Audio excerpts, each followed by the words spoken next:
It's 8 o'clock Saturday, and it's fucking March 27th, and you're watching the penultimate episode of Everything I Touch, I Destroy.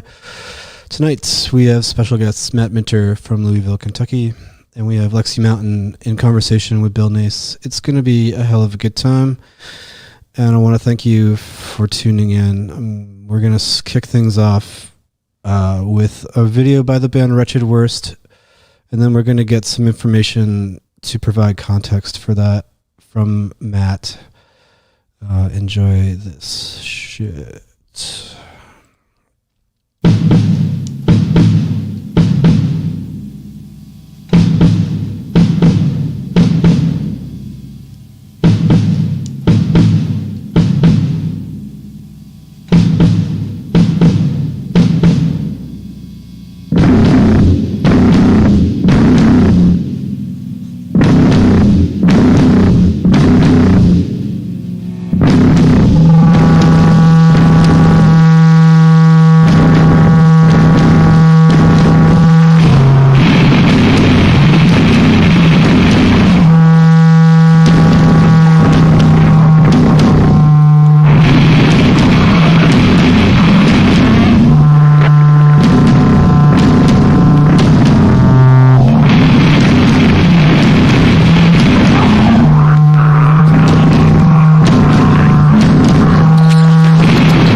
Hell yeah, missed the shit out of that band.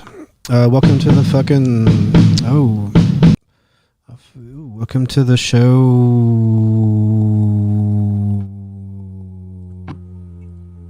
Matt Minter. Hey. The first time I think I rock and rolled with you was probably Wretched Worst or some kind of Lazy Mad gig out in Louisville. Wretched Worst was pretty hard touring. Do you think that you could go into give some background and context into like what that band was about, like how it formed, like who formed it, what the information you were trying to like get across was, and the urgency that you maybe felt about getting it out there to people? Because it did seem like you were You guys were an exceptionally hard-working band. So yeah, if you can give us some context and background about the band Wretched Worst. Sure. Well, Ben Allen and Daryl Cook approached me and said they wanted to start a hardcore band. And then Mikey T from War Milks got involved as a drummer. And coming up with the name Wretched Worst, I think Daryl Cook wanted to call it Wretched Thirst. And then I said we should just call it Wretched Worst as a joke. And Mikey's T just decided that was the name of the band. And we played for like a month, came up with an entire set of songs, played one show, and then Mikey quit the band to, I think, go tour in Europe with Warlords. And so we didn't play for maybe like a month after that. I think we just thought the band was no more. And then Ben and Daryl got back in touch with me and wanted to try and do as a 3-piece. And from there, I would say I kind of took a lot of creative control over the projects. I think prior to that, Mikey T was writing. Sorry, I'm gonna let my cat in. Mikey T, I think, was really writing all the songs prior to that.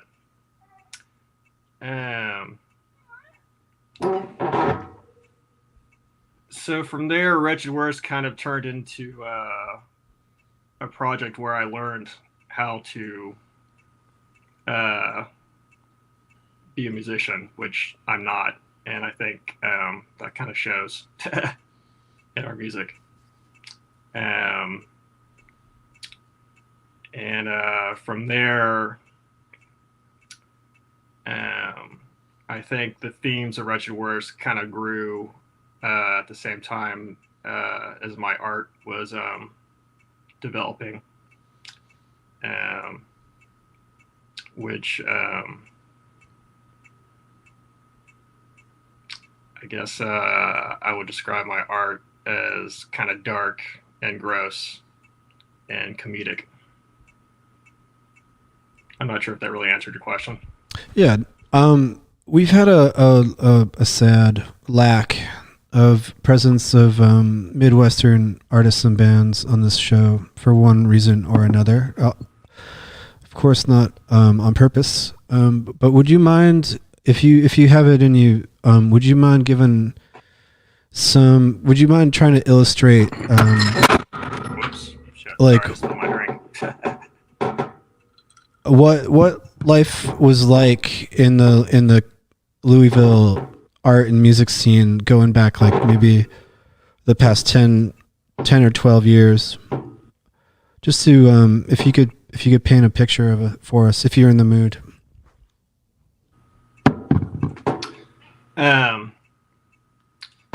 Well, I've got to make a correction. It would it's Lexington, not Louisville.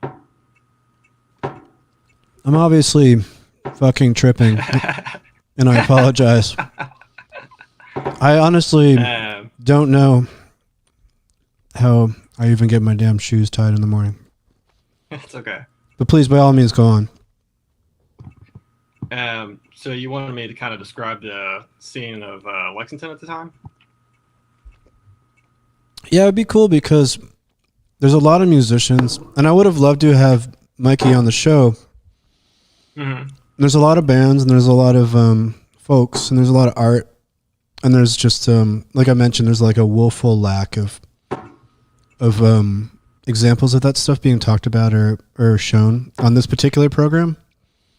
So if I felt like if you wanted to, if you're in the mood, you could do me and everybody a favor by kind of like shedding some light on what the the life was like back in the day, or over the past 10 years. Because if I'm not mistaken, this is like, that's where Wretched Worst, I mean, it's from, and at that time in that place. Yeah, Mike Turner was definitely very prominent as far as just making cool shit happening in Lexington at the time. Warmer Milks was probably his main thing, but he played in a lot of different projects. And then I would mention Robert Beatty and Trevor Tremaine of Hair Police.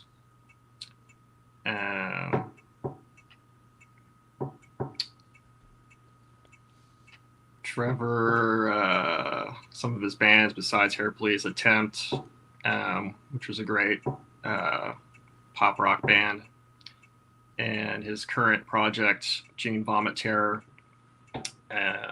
which is more dance and techno. And Robert Beatty's obviously been doing all kinds of cool shit since he was probably born. I could talk about prior to Wretched Worst. I was pretty clueless as far as what I wanted to do as an artist for a little while. After I graduated from college, I kind of decided that all my art kind of sucked, and I didn't know how to change it. And I started living in a house. It was a big house with 9 other people. Robert Beatty lived there for a little while, and a lot of members of this pop band called Big Fresh lived there also. And there was this woman named Irene Moon, who was studying entomology, and did this sort of PowerPoint presentation where she talked about bugs and dressed up in costumes and sang music. And she had this theatrical project called Auk Theater. And she brought me into that. And I started making costumes and sets for that for a little while. And we ended up touring with that project for a while. And I think that was very helpful. As far as letting me figure out what I wanted to do with my artwork and what I'm doing right now. So that's a little bit of Lexington's past. Yeah, kind of, correct me if I'm wrong. I have a mental image of a memory of you in a full head mask that looked like a badly beaten and mutilated, bloody human head. And you kind of just sitting in repose in a chair as this like 3-dimensional horror sculpture. Yeah, that was one of the last pieces we did together, and that was sort of a medieval autopsy where Irene was removing my organs, and she eventually cut off my face, and I got mad about it and killed her and got my face back.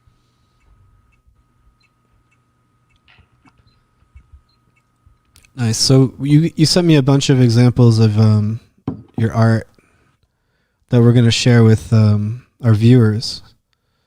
Sure. And you mentioned that there was a moment where you decided to scrap all the stuff that you had done up until then and do a hard reset on your style and approach. Mm-hmm. Do you want to go into any more depth about how that played out? I could also start. Order. I could also start showing the images if that would be helpful. Depending on what order they're shown in, I say this would be mostly the beginning of that hard reset. Let's go ahead and get them up on screen. Mm-hmm. This is when I started messing around with photo collage, and I'm not sure what motivated me to do that, but I was using a lot of these. I'm using a woman that I ended up dating, and I used her as a model, and I used a lot of black Caro syrup and raw meat, and I came up with a lot of these images and kind of put them together in Photoshop. Yeah, there's still some digital manipulation at play. Mm-hmm. Yeah, it appears to be the case.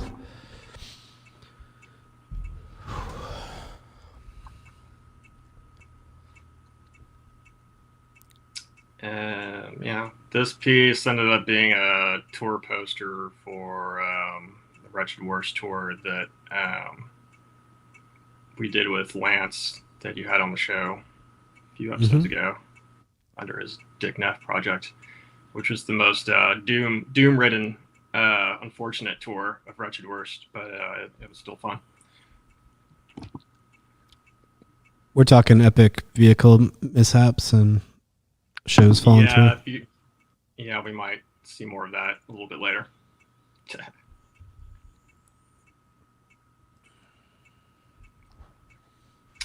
And this ended up being a cover for my other band, Guilty Feelings, which was mostly, I guess in my mind, like private press recording Manson family tribute band.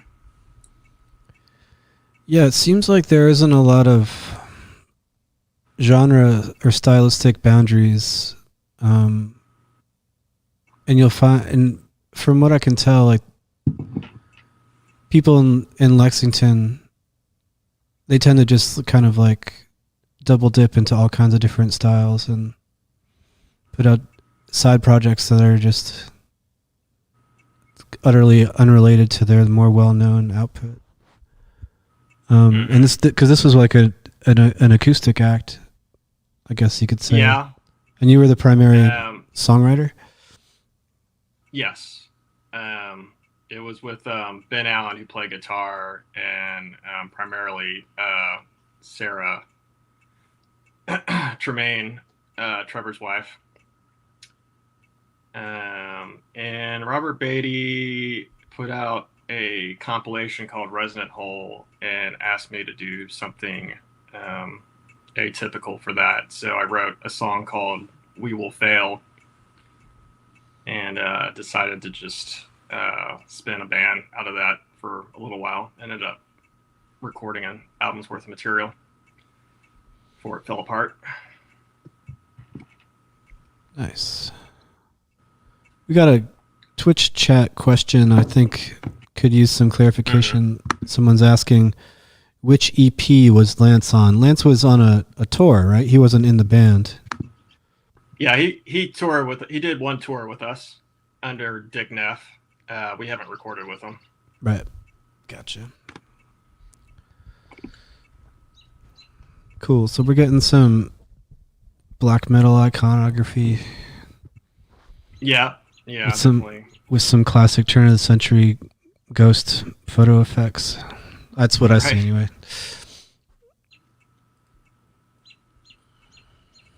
I agree with that. Is that the sound of birds singing in the background? Yeah, I got my window open. That's great. That sounds great. This was going to be the cover for Wretched Worst album that still hasn't been released, called Scalpless Caress, which we're actually in the process of finishing now. But I'm probably not going to use this as the cover. Oh, so Wretched Worst is still going. Well, I thought it wasn't. but turns out it is. Nice.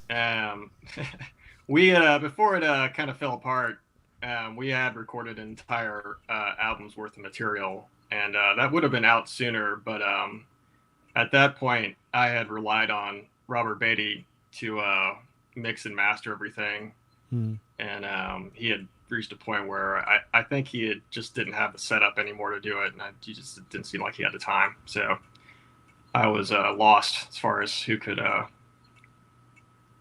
make our band sound good. Yeah. But we're working it out right now. Do you know how many releases Wretched Worst has? No, not that many. Probably more than 10. Is there a good handful? 10, 20. A good handful of like DIY cassettes and maybe even CDRs? Yeah, mostly cassettes. Maybe like a couple of CDRs and a couple of pieces of vinyl. And then, nice. This was the cover for Worse Than Jail, which this was I think this was made prior to all that photo collage stuff, and this was the point where I realized I had struggled to make artwork completely from scratch, and I realized if I could just draw a bunch of elements and work them together through Photoshop, I could make more interesting work. So these are almost all digital collage. Yeah, everything you're gonna see was manipulated in some way in Photoshop.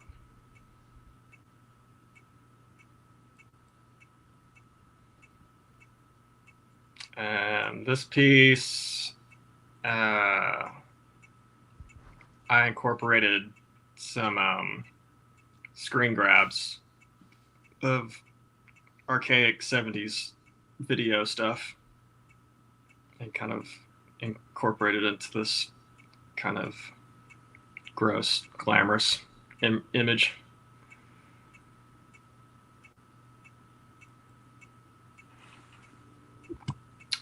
And this was when I think I got tired of square borders and realized that I can make the borders kind of interfere with the image. Yeah. So I've been rolling with that for quite a while. Yeah, word.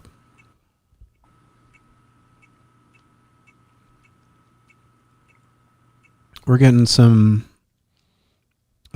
Kentucky reunion vibes in the Twitch chat right now. It's heartwarming. Let me check it out. I love to see it. Oh, hey, Thad's here.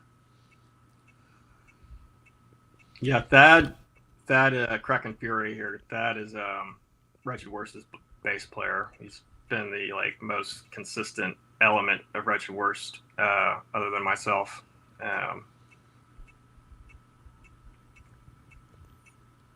Shout out to Thad. Definitely bonded multiple times with the homie over beers and whatnot. He's currently working on the finishing the new record, or the old record that we haven't put out yet. Oh, nice.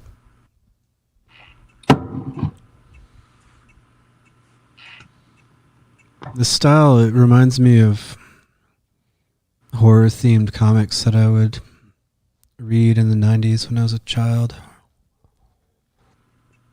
I can't remember any of the names though.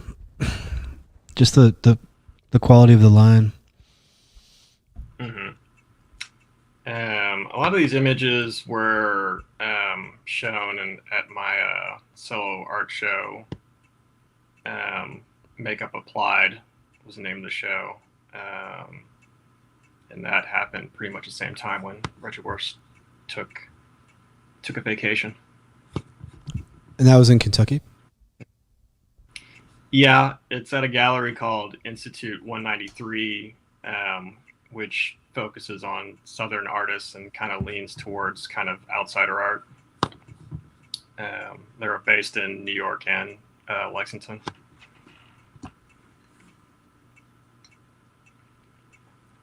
I ended up making a T-shirt of that, and I've been trying to figure out how I can make another image like this because it seems like everybody bought this pretty quickly. Where do you sell your stuff? A big cartel. It's worse than jail. Big cartel. Word. I've been really low key about pushing artwork for sale because of the pandemic, but I think I'm okay to go to the post office now if anyone wants to buy anything.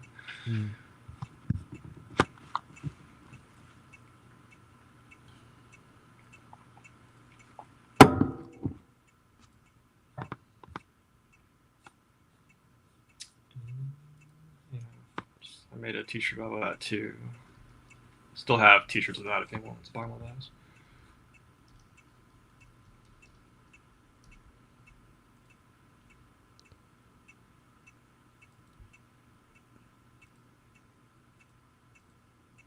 Word. I'm gonna flash this on the screen real quick for the folks back home. Ooh, too big. Yep, I misspelled it.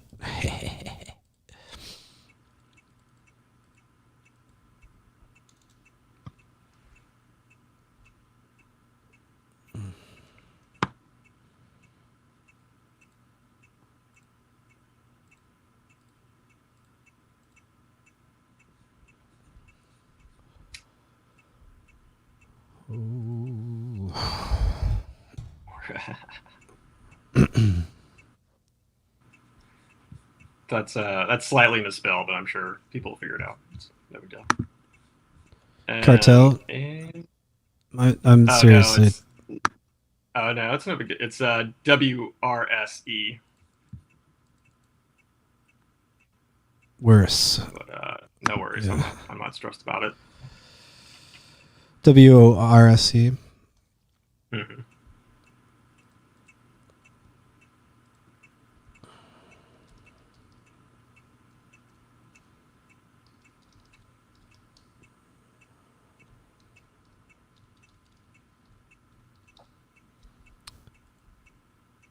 I am rather fried right now, having just worked a good 12-hour shift. Yeah, you said you work 12 hours, and I know when I work 12-hour shift too, and I know I definitely wouldn't host a talk show after all my shifts. Brain function's at a laughable state, but I'm enjoying it. So yeah, moving on.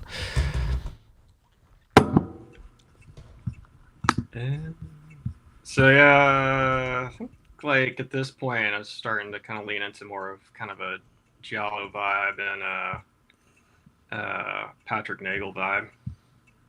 Word. Not really intentionally, but I don't think I could deny it.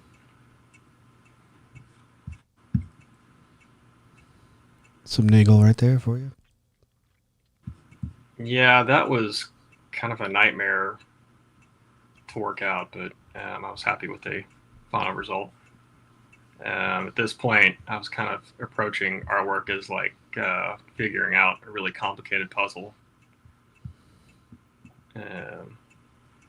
So nothing really thought out or worked out ahead of time. Just goofing around until something came together. Word.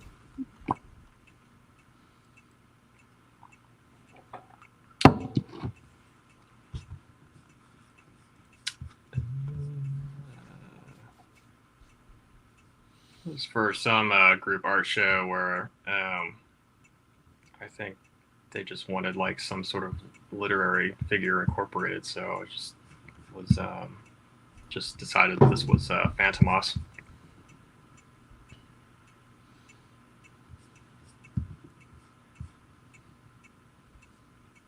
And so it was for another group show. I'd say this is probably a favorite piece of mine. Just think, I think the composition holds up and it's a good idea. Yeah, totally. I made a short animated GIF out of that. Oh yeah, is that online? Yeah. If you go to mentorart.com, there's a section of video and animations, and a few of my pieces are animated there if you want to look at them. Nice. This is I think the next piece are commissions for my friend Corey Rao. There's supposed to be T-shirts. I'm not sure if he ever made them.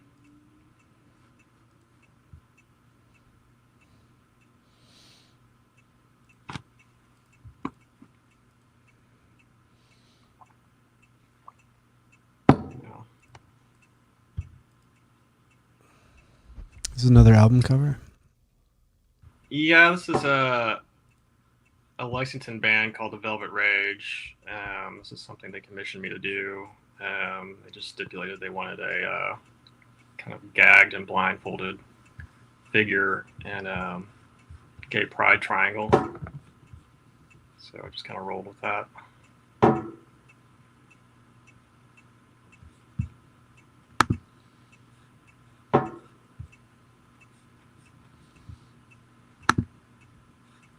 This was a tattoo that I did for Paul Haney.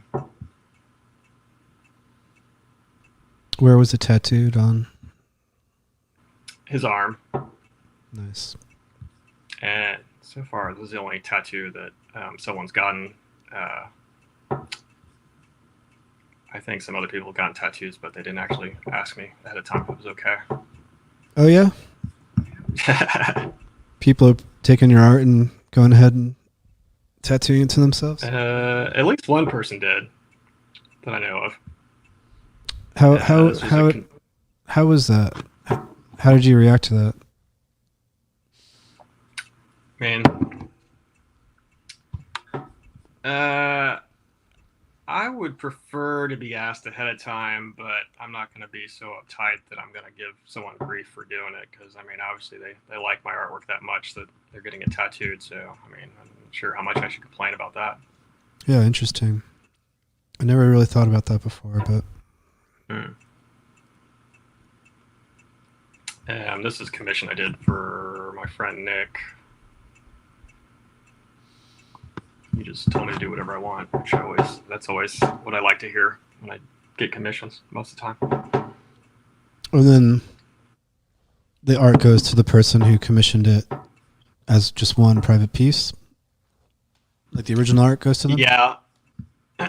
Yeah, this got translated into a painting.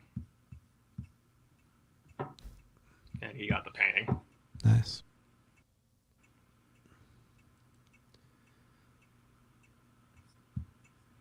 And what can I say about this? I was referencing some home invasion porn, and I was trying to make it weird and confusing. And I ended up with this. Word.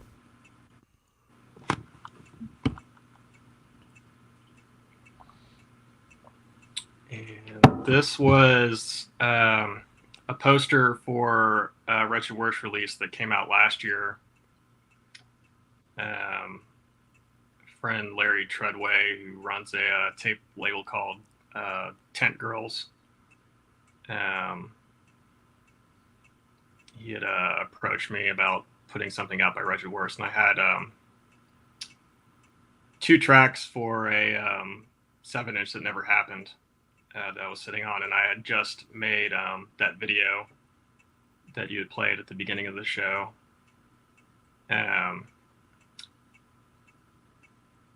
So yeah, I just gave him those 2 tracks, put out a cassette single, and I made this artwork for it as a bonus poster.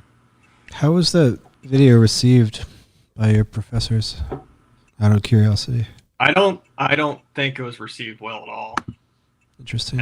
According to my former professor, who had pretty mixed feelings about my artwork at the time when I was a student, she agreed to write a letter of recommendation, and I think she had absolutely no clue what kind of artwork I was making currently, which I kind of thought she did. But I got the impression she got some grief from the faculty. Because she would have normally found the content objectionable.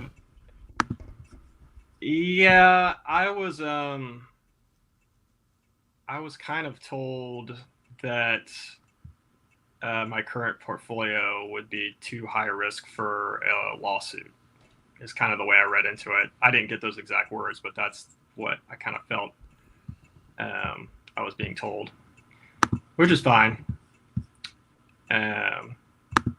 And I always take,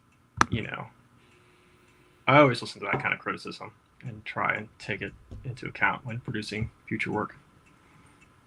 The Twitch chat they just want to start asking you questions, so they're really raring to go. So, okay, Twitchers, we're gonna work through this last handful of images with Matt real quick, and then we'll get to the fun part.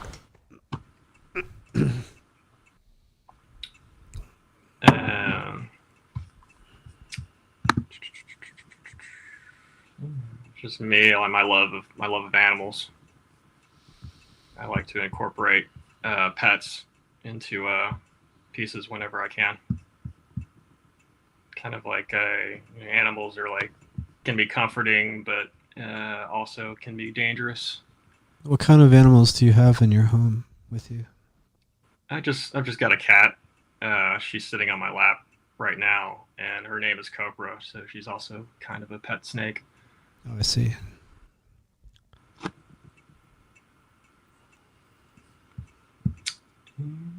That's another piece that I did an animation for, which is on my main website. If anyone wants to check it out.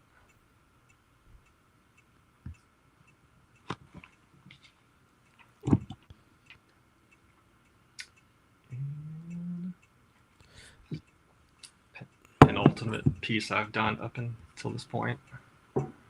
This is basically brand new, you're saying? Yeah, I made it probably a month or two ago. So this is kind of where I'm at right now. And I finished this last week. And you're saying that a lot of the newer stuff is going to be available for sale soon? Stuff I'm working on right now, I'm not sure what exactly I want to do with it. I'm kind of thinking just building up a portfolio and maybe translating a lot of pieces into larger paintings and maybe having another art show. I kind of want to do an art show that's half 2D and half video projections. But I need to, I definitely need to work more on the video side of that. But I'm kind of waiting for it to be okay for people to show up in large crowds again before I really invest in that. Yeah. Copy that. Folks, you know the drill. It's 401-256-1454. Call or text to communicate and interact with tonight's guest, Matt Minter. You can also... maybe I'll pay attention to the Twitch chat, maybe not. And you can also tweet at us with hashtag iDestroyer. Here's an example of that. Oh, booyah. A little message from Marilee from last week. So yeah, folks, this is the interactive portion of the gig.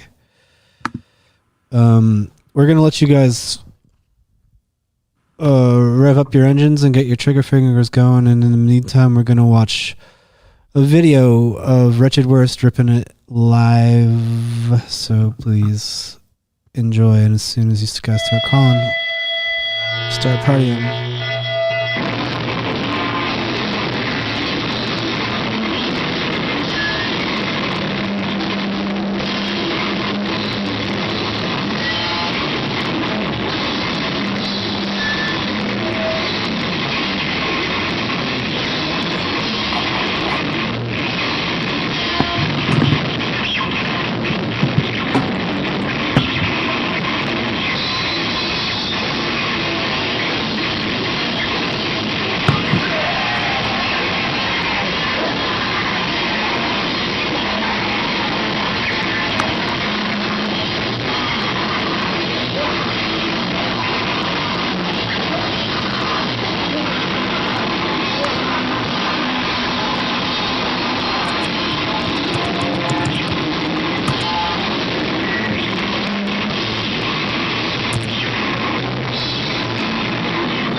Hell yeah, noise rock. Ooh. People in the Twitch chat, go ahead and, call or text or something. Be entertaining. Do something fun. Fun for me, please. I'm dying here. I'm dying.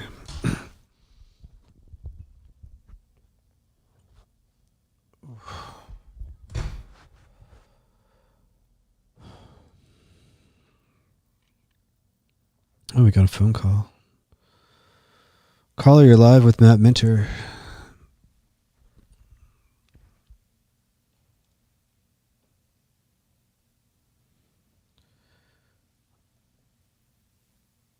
It didn't work out.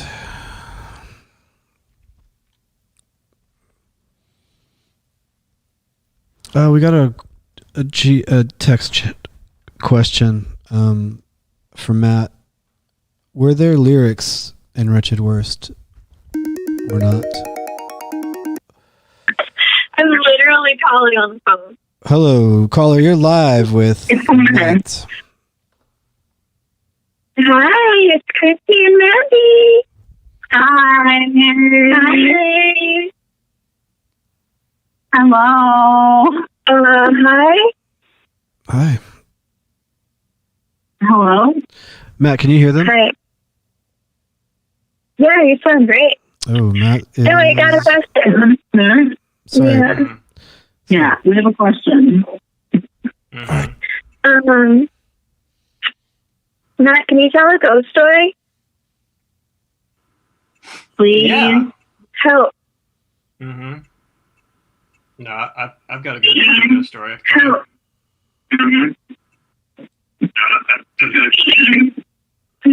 Are you gonna go stay on the phone? I think that's what he said.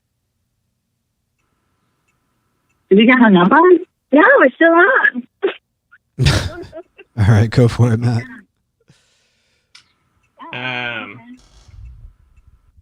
Well, my oldest brother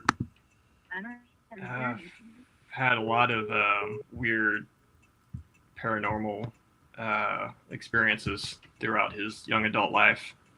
And one story he told me that was really creepy was our family, this is way before I was born.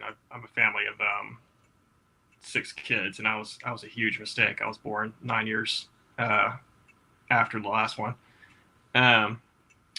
But my oldest brother, back when he was a little kid, they lived in some house somewhere for like a year, and he said every night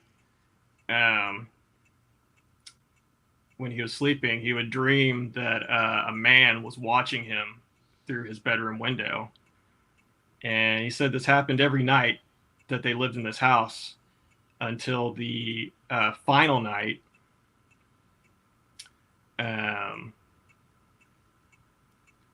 When the man actually got inside. And he says he doesn't remember what happened after that. So that's not necessarily, that's kind of a ghost story. I worked at an old hospital, and I worked the night shift. And I would just have to like sit with patients in the middle of the night. And in the one night in one of the units in the day room, I kept hearing all the furniture being pushed around, like squeaking against the floor. And I just thought someone was in there moving furniture. And then this woman walked up to me, and I leaned in, and she was like, "Do you hear that?" And I was like, "Yeah, someone's in there moving stuff around, right?" She's like, "No." And then she said, "This happens every night," and then walked away. So that's the most supernatural encounter I've had. Unfortunately, nothing in my face. Seems like there's a lot of shadow people imagery in the art that you've been doing the past 5 or 6 years, but no No personal experience with these entities? No, that comes from probably partially from listening to Art Bell for a while, coast to coast. Yeah, huge influence, inspiration. Mm. For sure.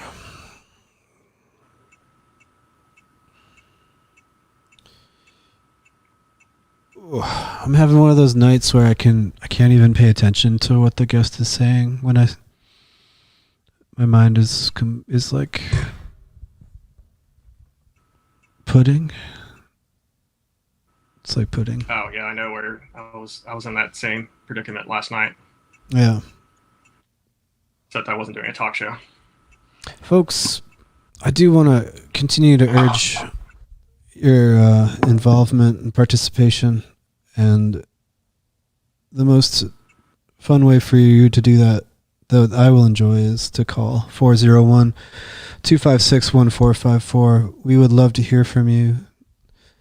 It'd be an absolute pleasure just to hear your voice tonight. I'm going to look in the Twitch chat. We got a question. Is there any Wretched Worst tablature available online? Wretched Worst what? Guitar tablature. Or bass. Yeah, that's Mikey. Mikey can you can ask. Thad will teach you all the Wretched Worst songs. Nice. Because I know I can't.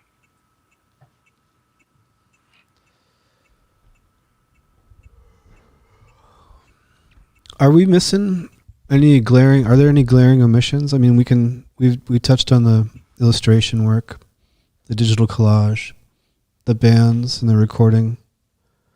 Is there something that I just don't even know necessarily about you that you'd like to discuss? No. Unless you got a question. I can talk, but I'm not. There's nothing I'm like super motivated to share about myself that we haven't already talked about.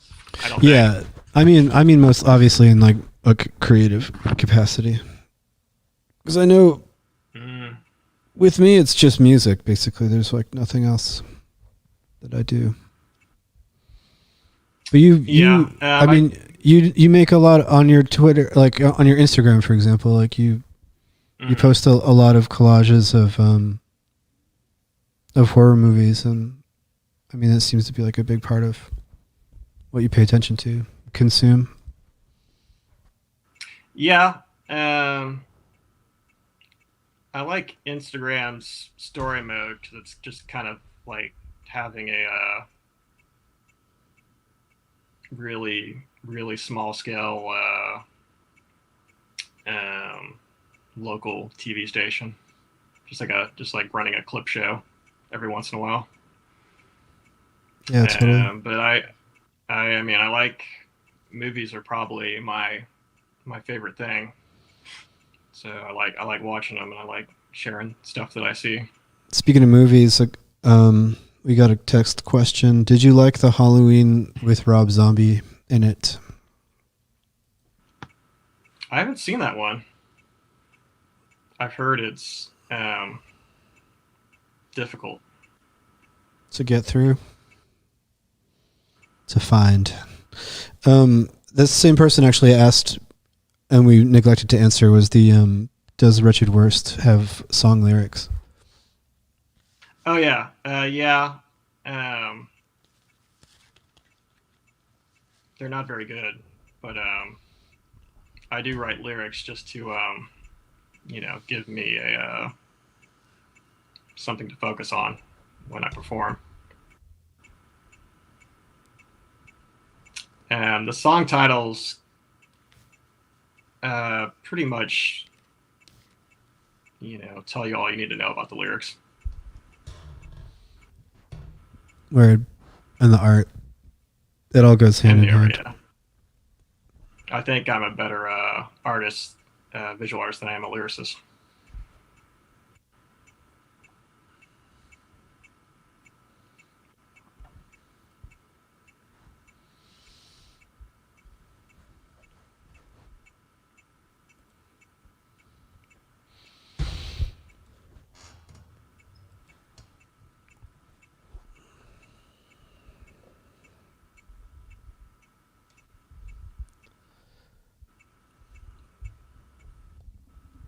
I think I'm gonna wrap things up, man, because Sure. my mind is completely fucking shot.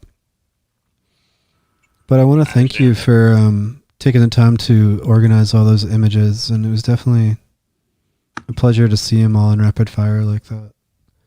Yeah, No no problem. And I'm It's fun. sure our audience appreciated it. Yeah, and I loved that video. I'd never seen it before. The first one we played earlier tonight. Yeah, hopefully I'll crank out some more video stuff over the summer. I'd wanted to do stuff with actual actors, and then the pandemic happened, and I just got kind of discouraged. And but I'm just gonna just move forward and get stuff done here soon. Yeah, it seems like the future's looking a bit brighter, dare I say. Yeah, maybe. Cool, man. Well, I'm going to cut you loose. Jump in the chats and have a good rest of your night. You too.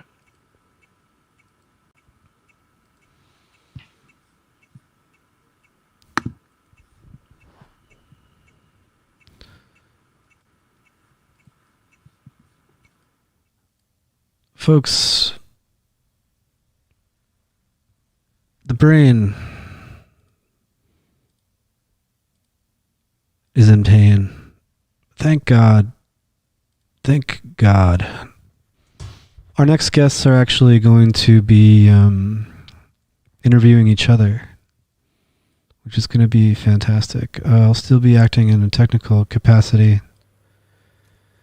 running the phones, etc. If you want to talk to Lexie and Bill, enjoy this lizard caressing video while we get everything sorted out in the background.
Nice.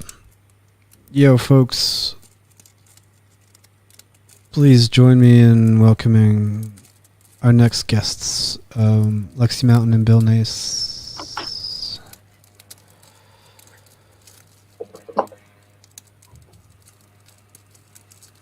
There we go.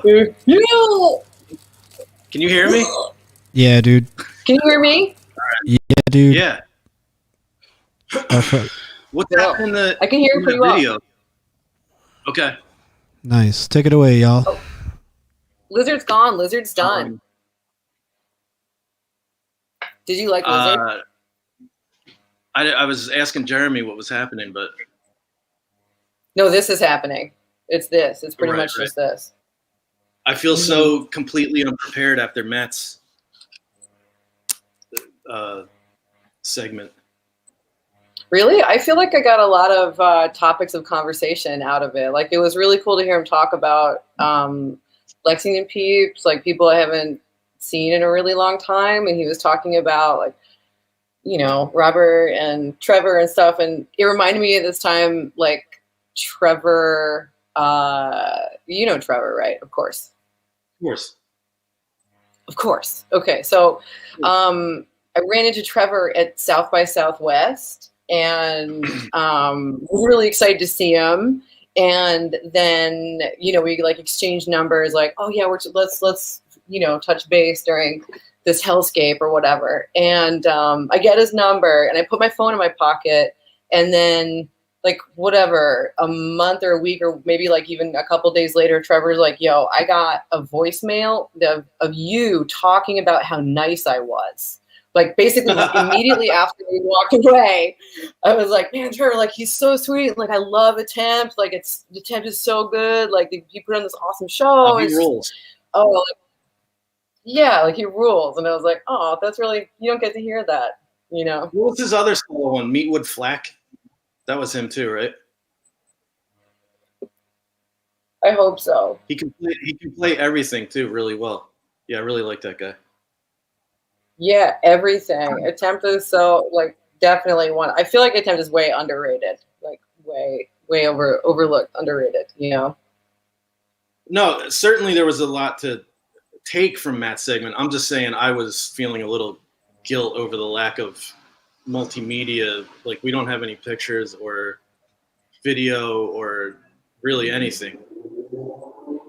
Yeah, we only have ourselves. Yeah, I think that's enough. I think we're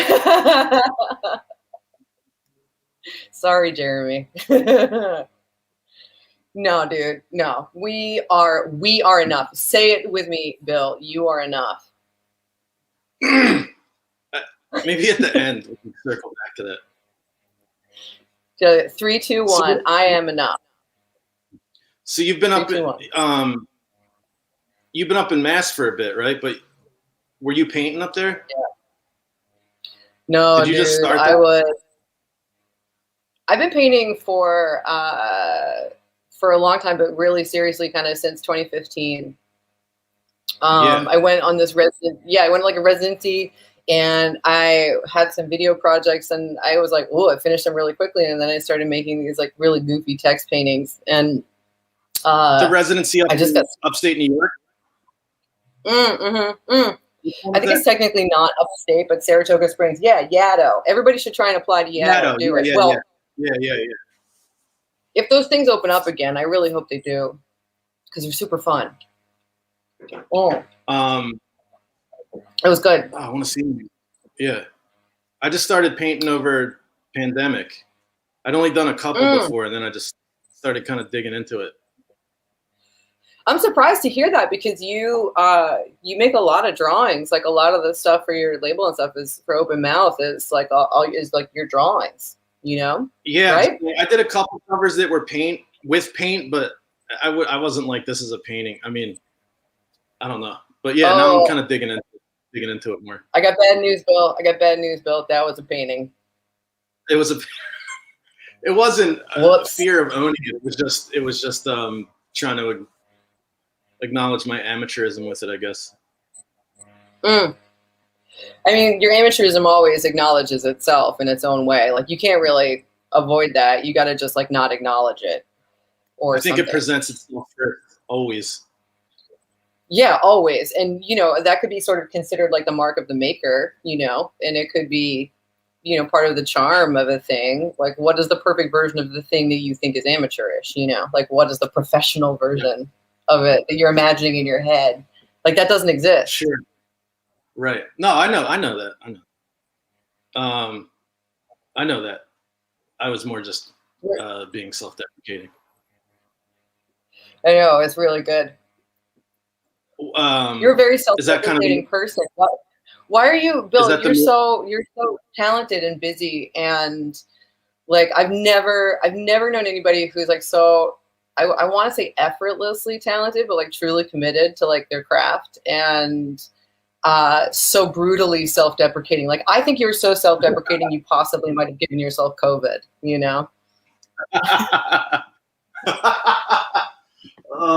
I did not give myself COVID, but man, I really had a fucking, a rough. The guy I got it from just lost the sense of smell for like 3 days, and then I was knocked out for like 2.5 weeks. It was pretty brutal. Oh God, I'm in a real post-COVID mindset right now.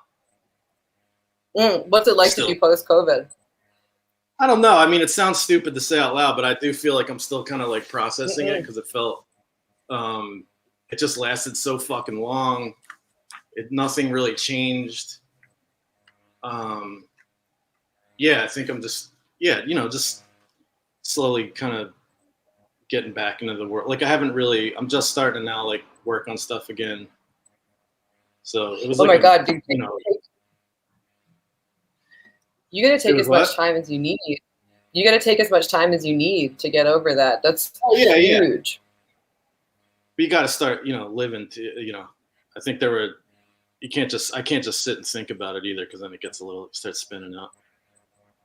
Yeah. I mean, it's really something. Like, I'm so glad that, you're well, cause I know that you have like had your issues with having pneumonia because of traveling so much, because you've been working so much over the past couple of years that like, I feel like you've acknowledged it and you've like done a lot of work to try and not, pneumonia again. Grind yourself into a pulp. Yeah. So are the paintings the main thing you're working on right now? Yeah, I've done some musical stuff here and there. Like I made some work with Mike Coletta and Matt Wellens and Kevin Winter. Like we went to Matt's garage in Nyack once, and this is like September or October of 2019. And then in January, right before the pandemic, we went to Alfred University where Mike was teaching and like recorded a bunch in the studio there, like played some shows. We played in Ithaca at a hotel in a snowstorm. It was really, really fun. And I have been doing, I've been doing some like more collaborative things where I can kind of focus on like the participating in this particular way that I am able to, Are you doing like vocals? Like I was curious. Oh, sorry. I think there's a lag with the vocals or with the audio. I'm not trying to cut you off. There is. Because I think the last thing I saw you do was scroll downers. In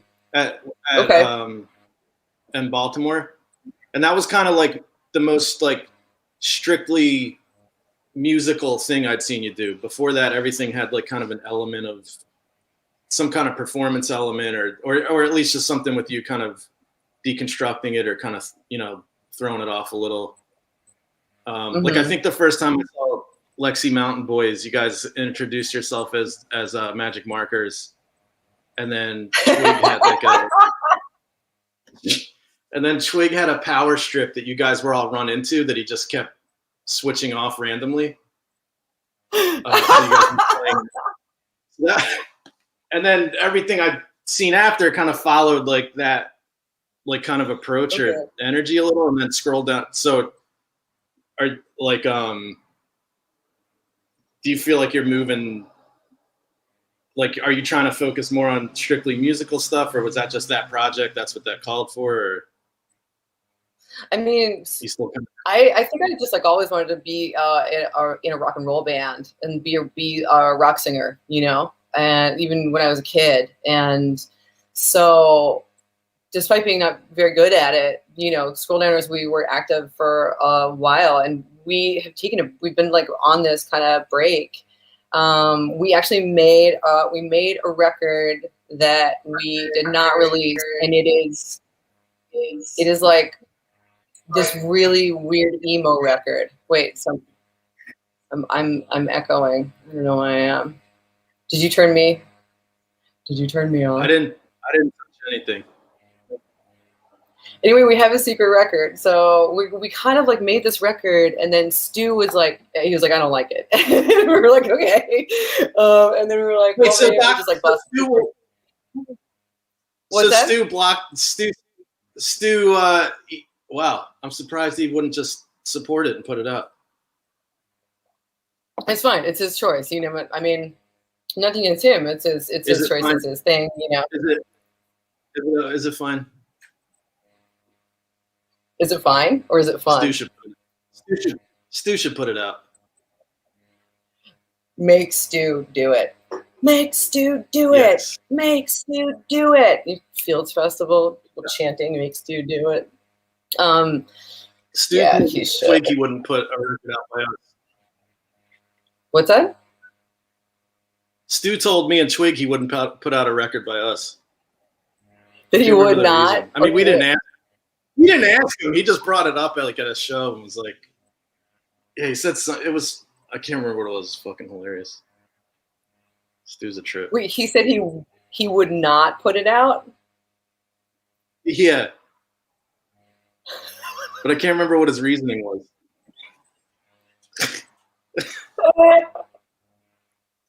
I don't know. I don't understand Stu.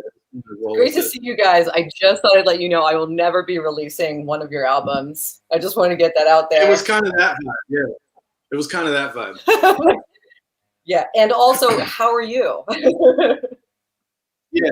Okay. Hello. That was at. Where was that? That was Weedy played. That was the first time I saw Weedy play. Oh, that was really good. Yeah, Weedy's awesome. I love seeing Weedy play. So good. She's just, Yeah, I had her. yeah, I set up a couple shows for up here in Philly, like just right on. I don't know, like last year. They're so fucking good. Have you been doing that a lot, like setting up shows? I took a break. I mean, up in Mass, I used to do it all constantly, and then I just kind of got burnt out, or I just wasn't around.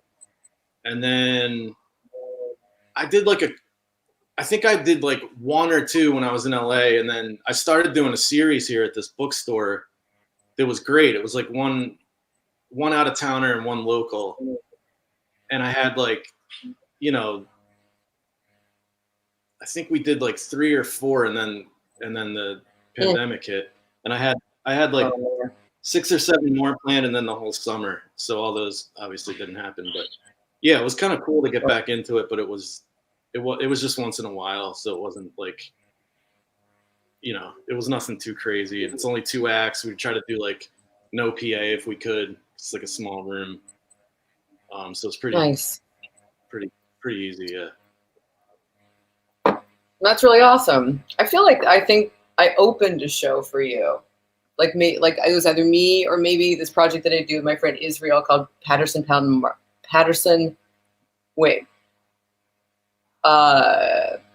Mountain Park Rangers. Yes. Where was that? That was at Tarantula Hill.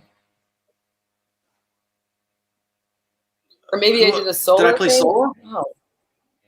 I think it was. I think it was a night of solos. Or was it the bank? Yeah, I think. No, it was at Tarantula Hill. It was solos. I played solo. One of the newer Tarantula Hill shows. Yeah. Mm-hmm. I almost feel like it's like the Tarantula Lounge or something, because like the wood and like the general, you know, chairs and sitting down and stuff. Yeah, whole salon Sure. style. I love that room. Yeah. Oh, Yeah. fuck. What did you do? I was like playing tracks live, like playing and mixing, like a collection of sounds live, like some field recordings that I make, and like some music that I'm making. Yeah, and like kind of telling a story, like building a narrative of some type. Like there's usually some like long form kind of story, half sung that I tell during it. I don't know. It's I think that was me and Corsano. Yeah. Wait, I thought you and Corsano were at the Talking Head. Or is there another one that I think it was just you solo? No, I think. This is where it turns into two old people trying to remember their past. I'm pretty sure that's what people tuned in for. That's what they tuned in for, dude. Which one? Which space is Talking Head? Oh, I meant The Crown. Oh my God, I'm so old. The Crown. Yeah. See, you're throwing me off. Yeah, I meant The Crown. Is what I did. I am old. We never played there. Or no, yeah, yes, we did play there with Susan. Right. Yes. Jesus. Yes, you did. Okay. That was really fun. If anybody has any questions for us, feel free to plop them in the chat, right? Bill, do you have any ghost stories? They were talking about ghost stories earlier. Yeah. Ghost story.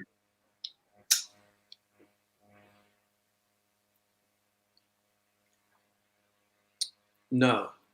I've had a couple. No. I mean, I've had a couple weird dreams of I don't know if premonition sounds pretentious, but like No.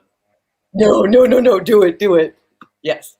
I did have a couple dreams when I was younger with people from my family who had passed that told me something that was going to happen, and then it happened.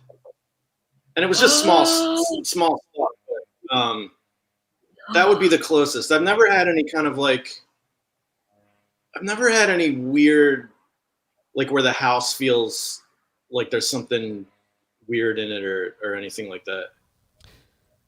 Bill, we got a Twitch chat question. Oh yeah. Do you have any advice? Do you have any advice? Just general life advice. Wait, I think this is a really good question, but can I just interject because I really want Bill, I want to know what these premonitions were just very quickly, and then can we talk about the advice? It was really okay. So I don't want to get too much into details, but it was. I remember the one. It was. I was in this. It was kind of like a lot of Roman columns, and a couple family members of mine that had passed kind of appeared from behind them, and they had this like blue outline in them, which to me as a kid was a ghost because of Star Wars. And it totally is. Yes. Oh no. So that was and yeah, it was just totally innocuous. Well, the thing was, our dog was there too in blue in with the blue outline, but our dog was alive. And then the dog died the week after I had the trip. Oh my god. And then oh my god, had the dog been sick? Had the dog been sick or anything? No, it was totally sudden. No. And then one of them told me we were going to go to like a family friends for the weekend, which was just, felt like dream nonsense, whatever. And then we went that next week. So. Wow. That's my closest to it. Closest to it. Yeah, but never anything where I'm like, I mean, I've had night terrors before, but I'd never kind of perceived that as a ghost thing. But I've had that where you're like half awake, half asleep, and like, the pile of clothes in your room looks like the woman from the end of Don't Look Now or something. But Yeah, like there's something mostly, on your chest. Yes, but mostly weird dream shit, and yeah. Wow, How that's about you? really good. That counts. Well, okay, we'll get to the life advice in a second, but so I just spent the last 4 months like with my dad, and we had to sell the house that my sister and I grew up in, and it had like 4 families, 4 fucking generations full of stuff, like tons and tons of old stuff, and I kind of had always thought the house was a little bit haunted, but just kind of like in passing as like, hey, buddy, and so we're starting to like clear this. It's sort of beside the fact that there's like plastic totes everywhere, and like we're sort of like moving things out of the house. We're eating dinner, and I can hear in the next room the sound of like plastic plopping. And I was like, oh, maybe like some tubs toppled over or something. I go in the other room. Everything's fine. Everything's totally. I don't see anything. And then I come back in the other room. We finish dinner. My dad goes to watch TV, and he's like, nothing's on, like the TV's broken. And so I like, fiddle with the remote. Nothing happens. And I go around back at the TV, and every single cable is pulled out of the TV, like lying on the ground. And I mean, this is like the power supply, the HDMI, and the cable itself, the fucking screw in. Like, you don't just yank it out. It's screwed in. And it was like plop, like out of the fucking TV. And I was like, the only other person in the house at that time was my cat. And like, he's amazing, but I don't think he knows how to do the cable. Don't underestimate the cat. I mean, that's crazy. Did you have any places you lived in? Did you have any places when you were younger that felt like kind of they had some kind of like, oh, I just don't like it in here. It has some kind of dark energy to it. Well, that was kind of the place where I grew up. I mean, definitely those areas. There are all these. Yeah, there was like a thumping on the back of the house, and like once in the basement, I thought I saw like something pass. And I mean, that area, Massachusetts, is like all haunted anyway. I live on the edge of a town forest, and there are all these old, the Massachusetts, like the property markers that are in the woods and stuff. And, there were 2 foundations of houses that were there. And right up the street from me is this other kind of shell of a house that's been preserved, like Jacob Broom's cabin. Oh, like John Stone's cabin, like John Stone is like the dude of Ashland. And, this is outside of, this is outside of Boston. Mm-hmm. Yeah, it's on the other side of Framingham. Yeah, to like basically 20 minutes west of Boston, straight west on the pike. So what's your did you go to Twisted Village a lot when you were younger? Yeah, I worked there. I worked for Wayne and Kate. Oh, did you? Yeah, I was oh God, I love them. I love them so much. They were like, I loved that place so goddamn much. Do you remember? And I love Wayne and Kate. Yeah, they're great. What's that? Do you remember? Do you remember that band Juno? God bless you. That Boston band. Mark Orleans was in it. Juno. Yeah, it was like Mark Orleans, who later was Juneau.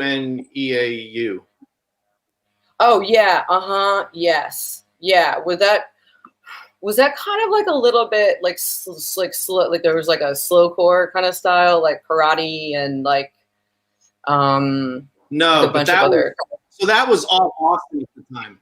I moved there like 95 to 97, and everyone sounded like Slint kind of, and I just wasn't really into it. And then it was rough, but I worked with this guy Christian at Rounder Records, and he invited me to a show of his, and it was at Twisted Village, and that kind of really, I was like 18, but that was like a big kind of moment. It just opened up my experience there for sure, and then seeing any of the Wayne and Kate stuff was huge. I mean, I still, Heathen Shame's like one of the best bands, one of my favorite bands. Oh my God, they were so good. They were so good. Major Stars also amazing. Yeah, working for them. The definitely first record like cover I ever did was Major Stars. They just asked me, on Open Mouth? What do you?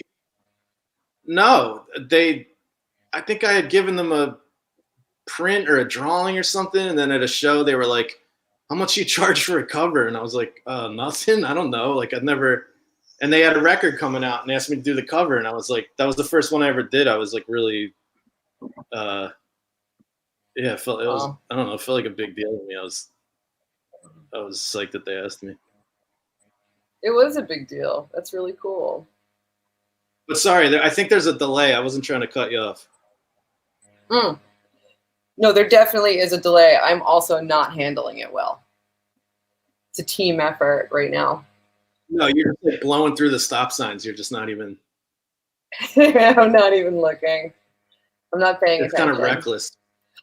Yeah. I saw Wayne and Kate. I went to see the Gories like in 2018 in Alston, and Wayne and Kate were there. It was really, really great to see them. It was cool to see the Gories. I think Cropped Out was the last time I saw them. Oh man! Did you ever go to that? Cropped Out always seemed really cool. No, man, it always seemed really cool. So it's great, great, really one of the best festivals. Really great. Sorry, but there was there was an advice question. Life advice. Bill, do you have any advice? Just like general life advice was from the Twitch chat. Oh man, no specifics. Just general.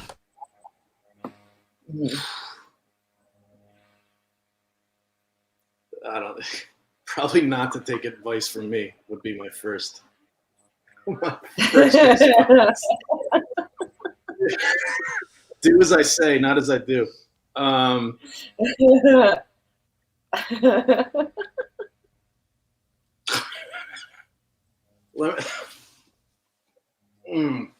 me come back to that. If that's okay, unless this person's, are they really in a dire situation? They're in a bind. They're actually getting more specific. They're saying 5 tips for a more fulfilling existence. So. Oh Jesus! If I had that, man, you need to come up with 5 tips. I feel like you already came up with one, which is listen to your dreams. Did I say that? In so many words. Okay.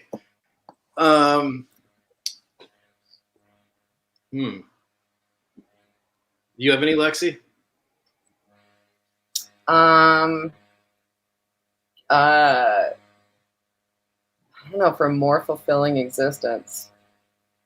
I think being able to handle like whatever kind of thing comes your way in the best way that you know how, without like taking out your pain on other people, is really I don't know if that's so much a tip for a fulfilling existence, but like it in some ways like takes a little bit of the stress off.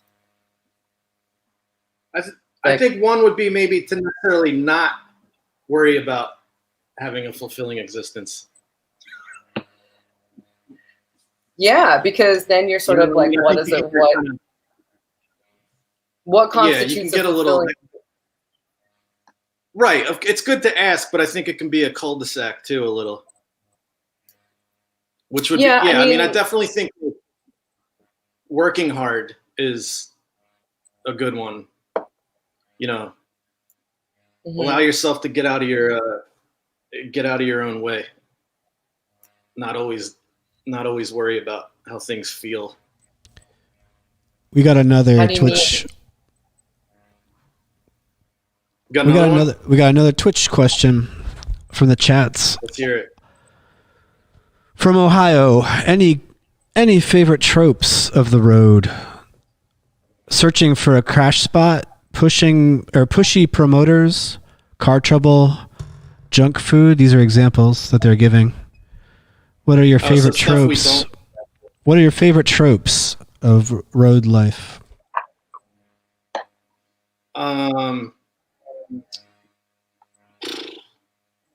It's always great when someone comes up to you after you play and ask you, "Oh, how did that feel?"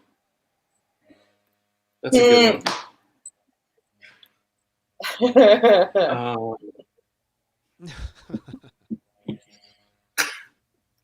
I'm trying to remember.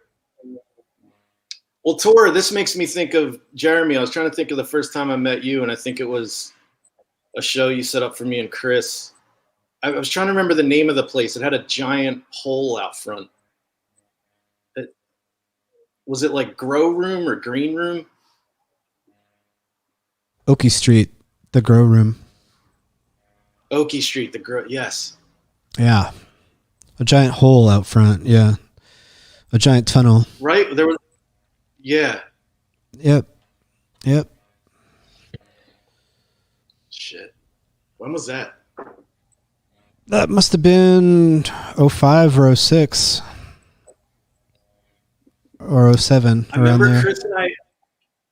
Chris and I had borrowed his wife's dad's car, I think, because something was up with his, and it was a PT Cruiser. So we rolled up to that show in a PT Cruiser and just felt so supremely uncool.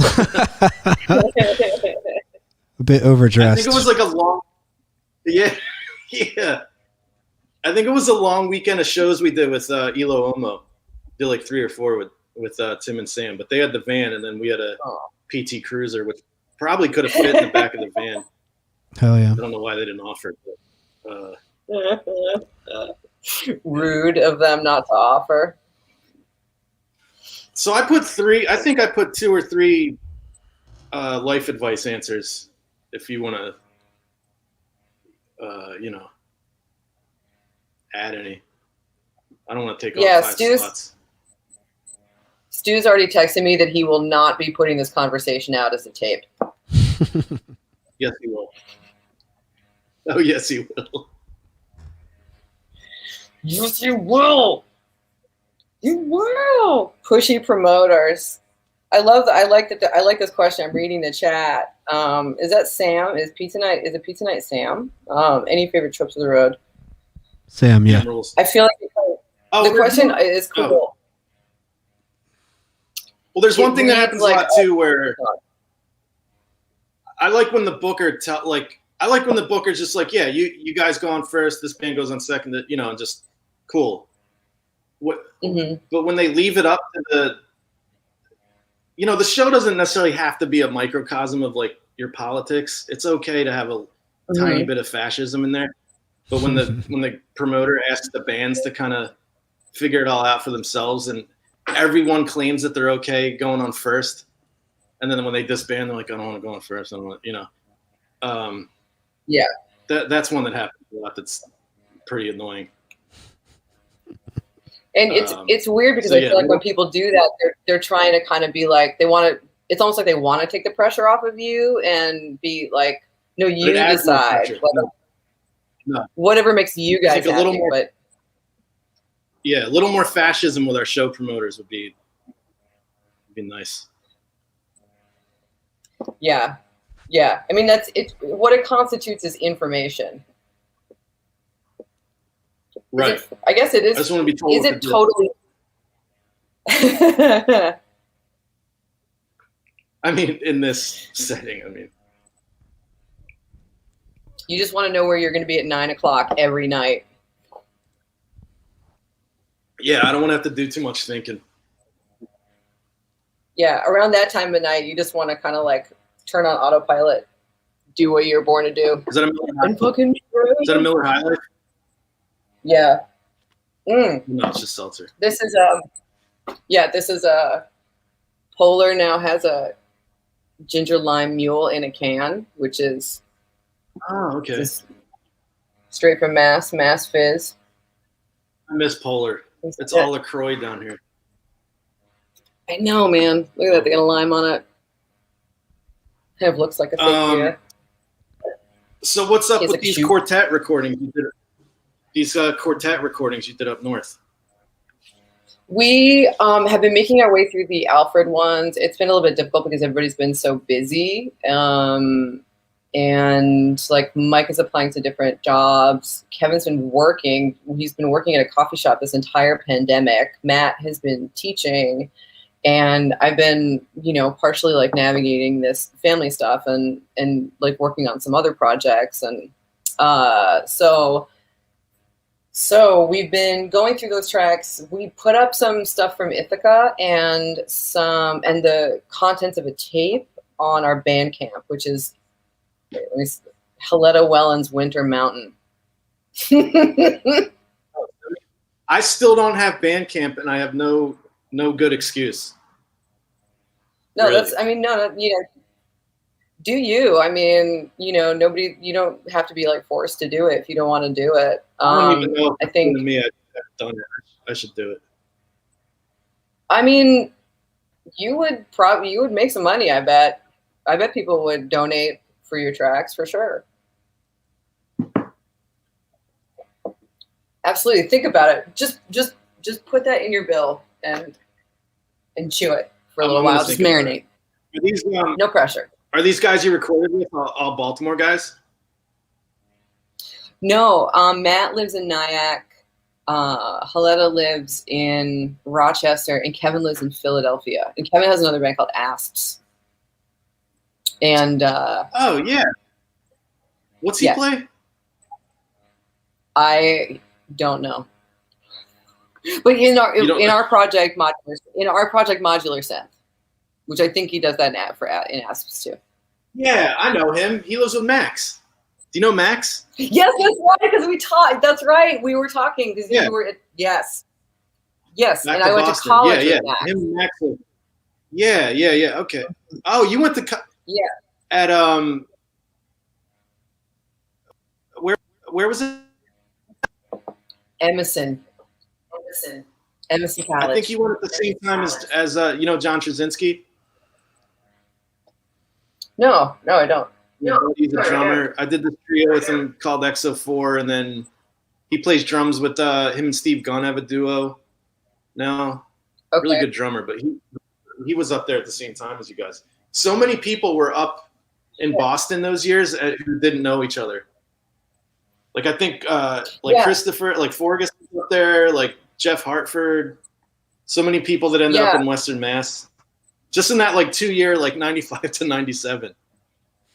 I did know Forgus though. I did know Forgus because my sister and him were pen pals in Massachusetts. Awesome, amazing. So we were friends in high school, and I have somewhere I have his high school zine. Destined for greatness. Wow. A boy destined for greatness. Mm-hmm. Now a man, truly a man. Yeah, but it's there were these newspaper. There was a newspaper that in the back you could write in that you wanted pen pals, and I did that once, and then I had that pen pal for a really long time, and then when I went to college, same college, Emerson. You're welcome, Emerson. The person who was taking my picture for my ID was looked at my information and was like, wait a minute. Do you remember this name? He turns it over, and it's my fucking pen pal. And I was like, what the fuck? It was the first time that I met him, in the flesh. Massachusetts. Amazing. I had one pen pal once. That Jenny Graff put together. Yeah. Jenny Graff was you guys should be pen pals. And then we ended up being pen pals for years. Oh, God. My memory's so terrible. She lived in Baltimore, and then she moved to Pittsburgh. You know her. Do I know her? Did great illustrations. God, I probably do. I'm really embarrassed. I might get this one wrong. I think I'm gonna get this one wrong. I'm embarrassed. I think I'm in the process of getting it wrong. For years now. Ugh. What was your name? I'm embarrassed. Well, what's the name? If I knew her name, I wouldn't. Fuck. Oh. Oh, you. Okay, if I knew her name, I wouldn't be digging. You would be like, she's got long hair. Okay, it's okay. I normally it's would okay. remember.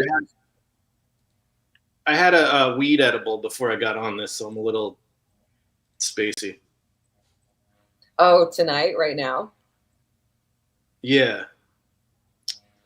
Oh, yeah. You know her. I No. can't remember her name. Okay.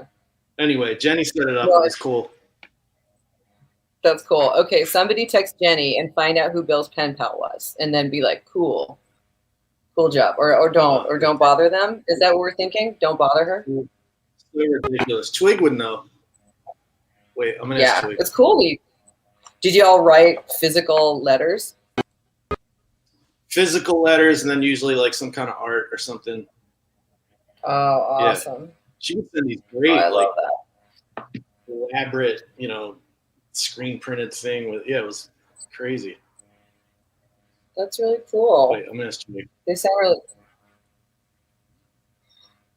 I feel like that describes several. I think the problem is that I feel like that kind of describes several people in this town who like do really cool, elaborate art things. Like Aaron. and I didn't even have to. Aaron Womack. Aaron Womack. Just. Oh yeah, Womack. Oh my God. Oh yeah. Oh yeah. Oh man, I miss her. She's in Pittsburgh, right? Like, I am not sure. I've actually like lost touch with her. And so unfortunately I don't have any like hot Womack goss or updates about her, but nothing but like good things to say. Crazy talented person, Yeah, so cool. I miss her. I hadn't seen her in years, and then Twig played out there like a basement show, and she showed up just out of nowhere. I didn't even know where she was, but yeah, that's sick. Oh, but man. yeah, that's my only pen pal experience. That's a good one to have for sure.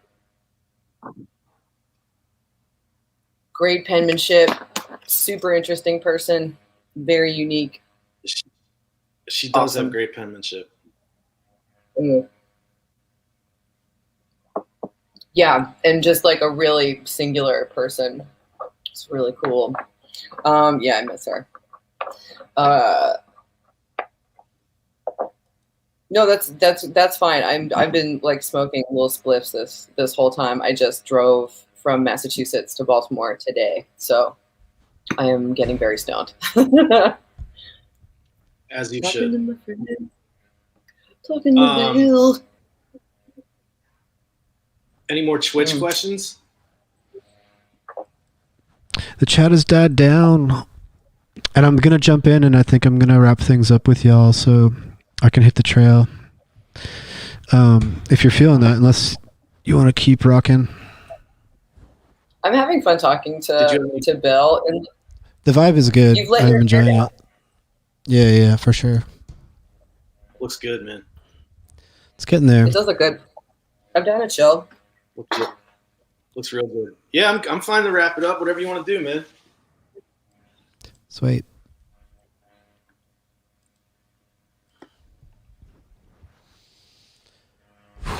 So let's. Yeah, I'm good. It's wrapped up. There's no closing remarks I need to make or anything. Okay, yeah. Would you like to let everybody know? Well, shit. Thanks so much for coming on, y'all. I'm gonna split. Oh wait. Thanks for having us, Jeremy. It was a real pleasure to see and hear from you, Lexie. Do you have some parting thoughts to share? Yeah, I do.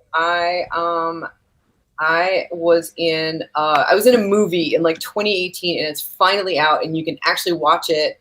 And I want to put the address for where you can go. It's kind of this weird, obtuse like film festival thing, and you pay like $4, and you can watch it until the 30th. And I don't know, it'd be cool if you guys were interested. You can watch it. Let me know if you liked it. If you don't like it, I will give you your back. I will take that comment right here now. That if you saw me on the show, use the code DESTROY. It's called Adventures in Success. So I'm going to drop the link in the chat. That's what I'm doing right now, if that's okay. But thank you so much for having us on. Bill, I love you so much. It's great to see your beautiful face. Love you too, Lexie. Beautiful. Yeah, please do drop that in the chat. I'll talk to you soon, I hope. All right. Take care, guys. Bye. Love y'all. Bye.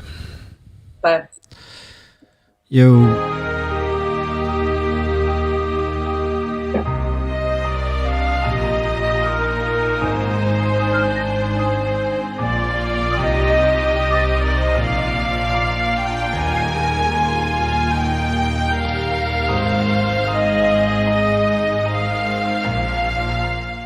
Tune in next week, April 3rd, my 43rd birthday. We're going to have Chris Forgus on in Kaithua, and it's going to be fun. I've been sober uncharacteristically on every episode of this show, but I might drink next week to help ring in the new year, as it were. There's nothing else I'd like to share with you except my gratitude for taking part and participating, watching, and chatting with us and hanging out. My love to you and yours.